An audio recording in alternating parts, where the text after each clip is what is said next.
I had a thought which I wanted to share. Muslims often get caught up in striving to implement big projects, whether connected to religion or the world, such as building a mosque. Even though aiming high is encouraged in Islam, one should always bear in mind not to overreach in their goals. When one overreaches beyond their resources, attempting to implement their big idea, they often fall short of achieving it. Instead, it is often better to aim high, but within the limits of one's resources. It often occurs that when one has a habit of aiming high and overreaching, due to a lack of resources, nothing gets accomplished.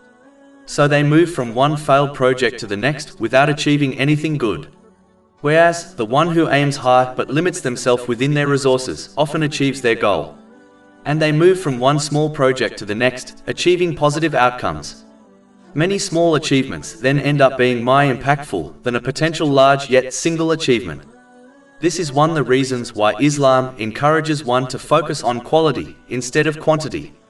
For example, the Holy Prophet Muhammad, peace and blessings be upon him, once advised that the most beloved of deeds to Allah, the Exalted, are those which are regular, even if they are few.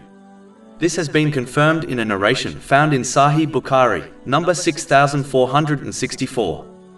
Finally, the one who aims within the limits of their resources is less likely to give up doing good and positive things, as they are more likely to achieve a positive outcome than the one who overreaches and aims beyond the limit of their resources. Over 400 free ebooks, audiobooks, infographics, podcasts and blogs available on our website, www.shakepod.com.